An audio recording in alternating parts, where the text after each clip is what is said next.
സാമ്പത്തികമായി സ്വയം പര്യാപ്തത കൈവരിക്കുന്ന സ്ത്രീകളുടെ എണ്ണം വർദ്ധിച്ചു. അടക്കമുള്ള ഗൾഫ് രാജ്യങ്ങളിലേക്ക് വിവാഹശേഷം ഭർത്താവിനോടൊപ്പം മാത്രം എത്തിയിരുന്ന സ്ത്രീകളുടെ കാലവുമല്ലിത്. കഴിഞ്ഞ 2 വർഷത്തെ കണക്കുകൾ നമ്മൾ പരിശോധിക്കുകയാണെങ്കിൽ ഗൾഫ് മേഖലയിലേക്ക് ജോലി തേടിയെത്തിയ ആളുകളുടെ എണ്ണം പരിശോധിക്കുകയാണെങ്കിൽ അതിൽ വനിതകളുടെ എണ്ണം വളരെ കൂടുതലാണ്. ഇത്തരം കാര്യങ്ങളിൽ നാം ബഹുദൂരം മുന്നോട്ട് പോയിരിക്കുന്നു. എന്നാൽ കഴിഞ്ഞ ദിവസം ഭർത്താവിന്റെ പീഡനം മൂലം ആത്മഹത്യ ചെയ്യേണ്ടി വന്ന സംഭവങ്ങളിൽ പ്രവാസി മലയാളികൾക്കിടയിലും അങ്ങേയറ്റം ആശങ്കയുണ്ടാക്കുന്നതാണ്. ക്രൂരമായി അവഗണിക്കപ്പെട്ടിട്ടും ശാരീരികമായും മാനസികമായൊക്കെ പീഡിപ്പിക്കപ്പെട്ടിട്ടും ഇത്തരം സാഹചര്യങ്ങളിൽ ഇവരെടുക്കുന്ന തീരുമാനം ആത്മഹത്യയാകുന്നത് എന്തുകൊണ്ടാണ്? മരണപ്പെട്ട മകളേക്കാൾ നല്ലതാണ് വിവാഹമോചിതയായിട്ടുള്ള മകൾ. മൂർഖൻ പാമ്പിനെ കൊണ്ട് കടിപ്പിച്ച് ഭർത്താവ് കൊലപ്പെടുത്തിയ ഉത്ര എന്ന പെൺകുട്ടിയുടെ വാർത്തയറിഞ്ഞ് പലരും സമൂഹ മാധ്യമങ്ങളിൽ പങ്കുവച്ച പോസ്റ്റിന്റെ ക്യാപ്ഷൻ ഇങ്ങനെയായിരുന്നു. പിന്നീട് ഭർത്താക്കന്മാരുടെ പീഡനത്തിനിരയായി മരണപ്പെട്ട സാഹചര്യം ഉണ്ടായപ്പോഴെല്ലാം തന്നെ ഈ പോസ്റ്റ് വീണ്ടും വീണ്ടും ഉയർന്നു വന്നു. ഇപ്പോഴത് വിസ്മയയുടെ കാര്യത്തിലും വിഭജികയുടെ കാര്യത്തിലും അതുല്യയുടെ കാര്യത്തിലും വരെ എത്തി നിൽക്കുന്നു. സ്ത്രീധനം നൽകാത്തതിന്റെ പേരിൽ, സ്ത്രീധനം കുറഞ്ഞു പോയതിന്റെ പേരിൽ, സൗന്ദര്യം കൂടിപ്പോയതിന്റെ പേരിൽ, സൗന്ദര്യം കുറഞ്ഞു പോയതിന്റെ പേരിൽ, കുടുംബത്തിന്റെ അഭിമാനം സംരക്ഷിക്കുന്നതിന് വേണ്ടി ഭർത്താവ് സൈക്കോ ആണെന്ന് പുറത്തു പറഞ്ഞാലുള്ള ജാള്യത മൂലം പെൺകുട്ടികൾക്ക് ജീവൻ നഷ്ടപ്പെട്ടുകൊണ്ടേയിരിക്കുന്നു.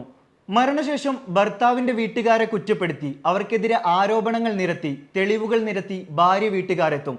അപ്പോഴും ജീവൻ നഷ്ടമാകുന്നതിന് തൊട്ടു മുൻപ് വരെ ആ വീട്ടിൽ ആ പെൺകുട്ടി എന്തിനു കഴിഞ്ഞു എന്ന ചോദ്യത്തിന്റെ ഉത്തരം മൗനം പാലിക്കും.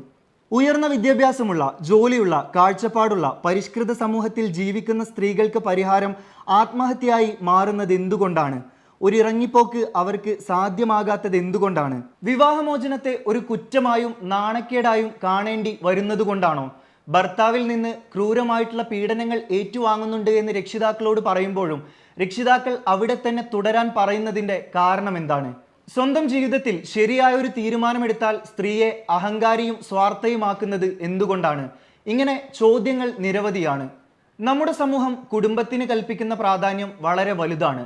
എന്നാൽ ഒരു പരിധിയിലപ്പുറം മറ്റുള്ളവന്റെ കണ്ണിൽ എൻ്റെ കുടുംബം തിളങ്ങി നിൽക്കണമെന്ന ചിന്ത സൃഷ്ടിക്കുന്ന പ്രശ്നങ്ങൾ അനവധിയാണ്. വിവാഹശേഷം പുതിയ കുടുംബജീവിതത്തിലേക്ക് കടക്കുമ്പോൾ ജീവൻ നഷ്ടപ്പെടുമെന്ന അവസ്ഥയിലും അഡ്ജസ്റ്റ് ചെയ്യുന്നതല്ല കുടുംബജീവിതമെന്നും അവരല്ല മികച്ച കുടുംബിനിയും കുടുംബനാഥനെന്നുമുള്ള തിരിച്ചറിവ് ഇല്ലാത്തിടത്തോളം ഇത്തരം വാർത്തകൾ ഇനിയും ഉണ്ടാകും.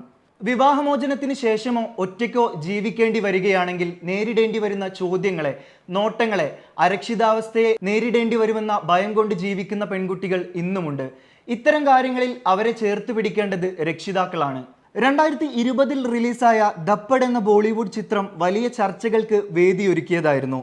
ഭർത്താവിന്റെ കയ്യിൽ നിന്ന് ഒരു തല്ല് കിട്ടിയതിന് വിവാഹ ജീവിതത്തിൽ നിന്ന് ഇറങ്ങിപ്പോന്ന അമൃത എന്ന പെണ്ണിന്റെ കഥയാണത്. ഇഷ്ടമില്ലാത്ത, പൊരുത്തപ്പെടാനാവാത്ത വിവാഹബന്ധങ്ങളിൽ തുടരുന്നതിനേക്കാൾ നല്ലത് ഇറങ്ങിപ്പോക്കാണെന്ന് അമൃത എന്ന കഥാപാത്രം പറഞ്ഞു വെക്കുന്നു. അവിടെ സമൂഹവും കുടുംബവും ഒറ്റപ്പെടുത്തിയേക്കാം, അറപ്പുളവാക്കുന്ന വിശേഷണങ്ങൾ ചാർത്തിയേക്കാം. മുന്നിലെ വലിയ ലോകത്തെ മാത്രമാണ് നാം നോക്കിക്കാണേണ്ടത്. അവിടെ നമ്മളുടെ തീരുമാനങ്ങളാണ് ശരി. ഒരിക്കൽ നമ്മളെ തള്ളിപ്പറഞ്ഞവർക്ക് അത് തിരുത്തി പറയേണ്ടി വരും. കാരണം വിവാഹമോചനം ഒന്നിൻ്റെയും അവസാനമാകുന്നില്ല.